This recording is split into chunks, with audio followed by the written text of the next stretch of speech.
தலைப்புச் செய்திகள். காசாவில் ஹமாஸ் ஒப்புதலுடன் 15 பேர் கொண்ட ஆட்சி மன்ற குழு அமைப்பு. தனி நாடு அமையும் வரை தற்காலிகமாக நிர்வாகம் செய்வார்கள் என அறிவிப்பு. ஆயுதங்களை கீழே போடுவது பற்றி ஹமாஸிடம் நேரடியாக பேசினேன். அமெரிக்க அதிபர் டொனால்ட் ட்ரம்ப் அறிவிப்பு. போர் நின்றுவிட்டதை காரணம் காட்டி இஸ்ரேலை விட்டுவிடக்கூடாது. இனப்படுகொலை குற்றத்திற்கு தகுந்த தண்டனை வழங்க வேண்டும். ஸ்பெயின் பிரதமர் பெட்ரோ வலியுறுத்தல். இஸ்ரேல் உளவாளிகளை கொல்லும் ஹமாஸின் நடவடிக்கைக்கு ஆதரவு. ஒட்டுமொத்த பாலஸ்தீன் போராளி குழுக்களும் கூட்டறிக்கை. போர் நிறுத்தம் அமலில் இருந்தும் தொடர்ந்து காசா மக்களை கொல்லும் இஸ்ரேல். கடந்த 24 மணி நேரத்தில் மற்றும் சுமார் 20க்கும் மேற்பட்டோர் படுகொலை. ஊழல் வழக்கில் நெதன்யாகு நீதிமன்றத்தில் ஆஜர். நெருங்கி சென்று பதவி விலக வலியுறுத்திய போராட்டக்காரர்கள். நெதன்யாகு ஆட்சி விரைவில் முடிவுக்கு வருவதாக அறிகுறி. இனி விரிவான செய்திகளை பார்க்கலாம். காசாவை 15 பேர் கொண்ட அரசியல் சாராத தொழில்நுட்ப குழு இடைக்கால நிர்வாகம் செய்யும் எனவும் இதன் உறுப்பினர்கள் ஹமாஸின் ஒப்புதலுடன் நியமிக்கப்பட்டுள்ளதாகவும் ஆக்கிரமிப்பு ஊடகங்கள் செய்தி வெளியிட்டுள்ளன. டொனால்ட் ட்ரம்பின் திட்டத்தின்படி போர் நிறுத்தத்தின் 2ஆம் கட்டம் அதிகாரப்பூர்வமாக தொடங்கியுள்ளது. உயிருடன் உள்ள கைதிகள் அனைவரையும் ஹமாஸ் விடுவித்த நிலையில் 8 உடல்களை ஒப்படைத்துள்ளது. அதில் ஒரு உடல் இஸ்ரேலியர் உடையதல்ல, பாலஸ்தீனியர் உடையது என இஸ்ரேல் தெரிவித்துள்ளது. இதனால் இன்னமும் 21 உடல்களை ஹமாஸ் ஒப்படைக்க வேண்டியுள்ளது. இதனிடையே ஹமாஸ் கூறியபடி அனைத்து உடல்களையும் ஒப்படைத்தால் மட்டுமே ரஃபா எல்லை முழுமையாக திறக்கப்படும் என்றும் அதுவரை திறக்கப்படாது எனவும் நெதன்யாகு மிரட்டல் விடுத்துள்ளார். செஞ்சிலுவை சங்கத்தின் கூற்றுப்படி உடல்களை அடையாளம் கண்டு தோண்டி எடுப்பது பெரிய சவாலான வேலை என்றும் அனைத்து இஸ்ரேல் கைதிகளின் உடல்களையும் ஹமாஸ் தோண்டி எடுத்து ஒப்படைப்பது சாத்தியமற்றது என்றும் சில உடல்கள் கிடைக்காமல் கூட போகலாம் எனவும் கூறியுள்ளது. ஒரு இஸ்ரேலியரின் உடலுக்கு ஈடாக 15 பாலஸ்தீனியர்களின் உடல்களை ஒப்படைக்க வேண்டும் என்ற நிபந்தனையின்படி இஸ்ரேல் இதுவரை 100க்கும் மேற்பட்ட பாலஸ்தீனியர்களின் உடல்களை ஒப்படைத்துள்ளது. இஸ்ரேல் வசம் 1000க்கும் மேற்பட்ட பாலஸ்தீனியர்களின் உடல் உள்ளது. இது ஒரு பக்கம் இருக்க, போர் நிறுத்தத்தின் 2ஆம் கட்ட விதிகள் அடிப்படையில் ஹமாஸ் அமைப்பு ஆயுதங்களை கீழே போட வேண்டும் என இஸ்ரேல் வலியுறுத்தியுள்ளது. டொனால்ட் ட்ரம்பிடம் இது பற்றி கேட்டபோது, குறிப்பிட்ட காலத்திற்கு ஹமாஸ் ஆயுதங்களை வைத்திருப்பார்கள். அவர்கள் காசாவை காக்கும் போலீஸ் படையாக செயல்படுவார்கள். இதற்கு அமெரிக்கா ஒப்புதல் வழங்கியுள்ளது என கூறியுள்ளார். பாலஸ்தீன தரப்பை பொறுத்தவரை அடுத்த கட்டமாக கசாவை இடைக்காலமாக நிர்வகிக்க 15 பேர் கொண்ட அரசியல் சாராத தொழில்நுட்ப குழு அமைக்கப்பட்டுள்ளது. இவர்கள் கசாவின் உள்ளாட்சி நிர்வாகத்தை கவனிப்பார்கள். தேசிய பாதுகாப்பு தொடர்ந்து ஹமாஸ் வசம் இருக்கும். தனி நாடு உருவாக்கப்பட்டு இராணுவம் உருவாக்கப்படும் போது ஹமாஸ் அதன் ஆயுதங்களை கீழே போடும் என தெரிவிக்கப்பட்டுள்ளது. அதே நேரம் இஸ்ரேல் தரப்பை பொறுத்தவரை உடல்கள் ஒப்படைக்கப்பட்ட பிறகு மீண்டும் போரை தொடங்குவோம், சுரங்கங்களை அழிப்போம் என நெதன்யாகு மற்றும் இராணுவ அமைச்சர் கட்ஸ் ஆகியோர் கூறி வருகின்றனர். எனினும் இதற்கு அமெரிக்காவும் உலக நாடுகளும் ஒப்புதல் வழங்கவில்லை. அமெரிக்க தரப்பை பொறுத்தவரை காசாவை 15 பேர் கொண்ட அரசியல் சாராத நிர்வாக குழு ஆட்சி செய்வது, ஹமாஸ் குறிப்பிட்ட காலம் போலீஸ் படையாக நீடிப்பது, பிறகு ஆயுதங்களை கீழே போட வேண்டும் என்ற திட்டத்தில் உள்ளது. தனி நாடு என்ற கோரிக்கையை அமெரிக்கா தொடர்ந்து நிராகரித்து வருகிறது. இந்த புள்ளியில்தான் பாலஸ்தீன், இஸ்ரேல், அமெரிக்கா இடையே முரண்பாடுகள் உள்ளன. இந்த பிரச்சினை பேசி தீர்க்கப்படும் என அரபு நாடுகள் தரப்பில் தெரிவிக்கப்பட்டுள்ளது.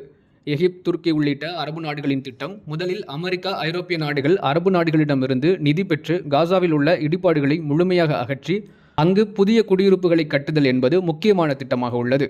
தற்போதைக்கு தற்காலிக வீடுகள் மக்களுக்கு வழங்கப்படும் என துருக்கி கூறியுள்ளது. ஒரு கணிப்பின்படி பாலஸ்தீனத்திற்கு தற்போது வரை உலக நாடுகள் அளித்த வாக்குறுதியின்படி சுமார் 60 பில்லியன் அமெரிக்க டாலர் நிதி குவிந்துள்ளது. இதனை எந்த அமைப்பு பெற்று எப்படி திட்டங்களை நிறைவேற்றுவது என்ற ஆலோசனைகள் தீவிரமாக நடைபெற்று வருகின்றன. ஆயுதங்களை கீழே போடுவோம் என ஹமாஸ் தன்னிடம் நேரடியாக சொன்னதாக டொனால்ட் ட்ரம்ப் பேட்டியளித்துள்ளார். இதுகுறித்து அமெரிக்க ஊடகத்திடம் பேசிய ட்ரம்ப், ஹமாஸ் விரைவில் ஆயுதங்களை கீழே போடுவார்கள் அல்லது கீழே போட வைப்போம். விரைவில் அவர்கள் ஆயுதங்களை கீழே போடுவார்கள். இது வன்முறையால் கூட நிகழலாம். நானே ஹமாஸிடம் பேசினேன்.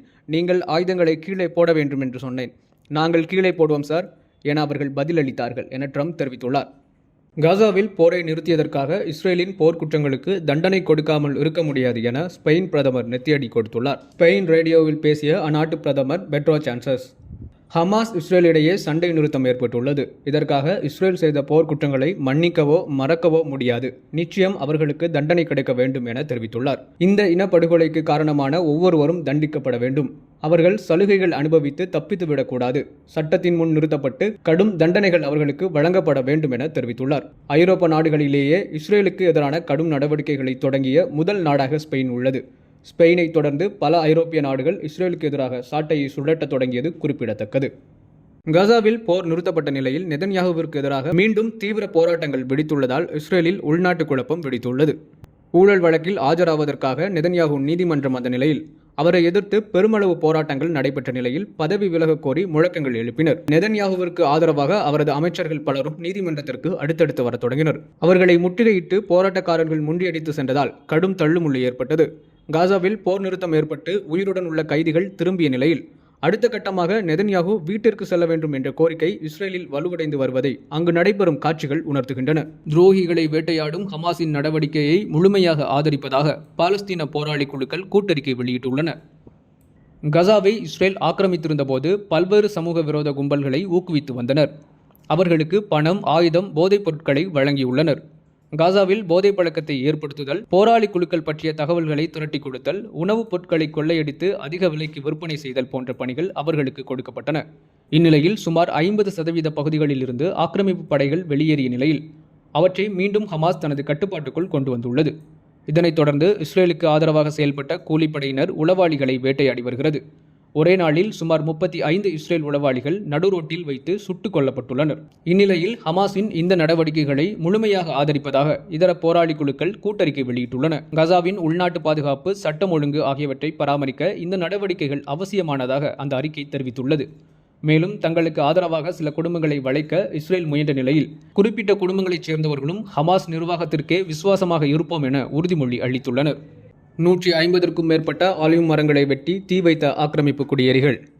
கடந்த செவ்வாய்க்கிழமை இஸ்ரேலிய குடியேறிகளால் ஆக்கிரமிக்கப்பட்ட மேற்கு கரையின் பல பகுதிகளில் சுமார் 150க்கும் மேற்பட்ட ஆலிவ் மரங்களை வெட்டி அழித்ததோடு ஒரு பாலஸ்தீனியரின் வாகனத்திற்கும் தீ வைத்ததாக பாலஸ்தீன மனித உரிமை அமைப்புகள் தெரிவித்துள்ளன. வடக்கு யோர்தான் பள்ளத்தாக்கில் உள்ள ஃபர்தலா கிராமம் அருகே அமைந்த காவுன் சமவெளியில் 150க்கும் மேற்பட்ட ஆலிவ் மரங்களை சேதப்படுத்தி நாசம் செய்துள்ளனர். குறித்த அமைப்பு வெளியிட்டுள்ள ஃபேஸ்புக் அறிக்கையில் அப்பகுதிவாசி முகமது மப்சலத் கூறியதாவது: இந்த தாக்குதலில் அவரது குடும்பத்தின் முதன்மை வருமானமாக விளங்கும் பழமையான ஆலிவ் மரங்கள் கடுமையாக சேதமடைந்துள்ளன. ஆலிவ் அறுவடை காலத்தில் பாலஸ்தீன விவசாயிகளை குறிவைத்து நடக்கும் தொடர்ச்சியான மீறல்களில் இதுவும் ஒன்று என அவர் குறிப்பிட்டார். மேலும் ரமலா கிழக்கே உள்ள ஃபெய்டின் நகரில் குடியேறிகள் ஒரு பாலஸ்தீனியரின் வாகனத்திற்கு தீ வைத்துள்ளனர். இது பாலஸ்தீனியர்களின் சொத்துக்களை தாக்கி உள்ளூர் சமூகங்களில் நிலைகுலைவை ஏற்படுத்தும் தொடர் தாக்குதல்களில் ஒரு பகுதியாகும்.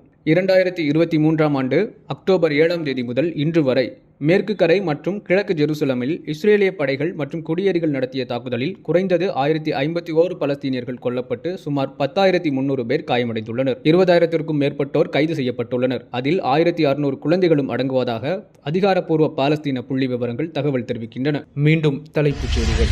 காசாவில் ஹமாஸ் ஒப்புதலுடன் 15 பேர் கொண்ட ஆட்சி மன்ற குழு அமைப்பு. தனி நாடு அமையும் வரை தற்காலிகமாக நிர்வாகம் செய்வார்கள் என அறிவிப்பு. ஆயுதங்களை கீழே போடுவது பற்றி ஹமாஸிடம் நேரடியாக பேசினேன். அமெரிக்க அதிபர் டொனால்ட் ட்ரம்ப் அறிவிப்பு. போர் நின்றுவிட்டதை காரணம் காட்டி இஸ்ரேலை விட்டுவிடக்கூடாது. இனப்படுகொலை குற்றத்திற்கு தகுந்த தண்டனை வழங்க வேண்டும். ஸ்பெயின் பிரதமர் பெட்ரோ வலியுறுத்தல். இஸ்ரேல் உளவாளிகளை கொல்லும் ஹமாஸின் நடவடிக்கைக்கு ஆதரவு. ஒட்டுமொத்த பாலஸ்தீன் போராளி குழுக்களும் கூட்டறிக்கை.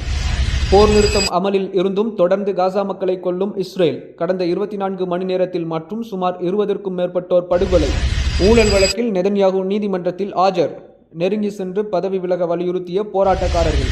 நெதன்யாகு ஆட்சி விரைவில் முடிவுக்கு வருவதாக அறிகுறி.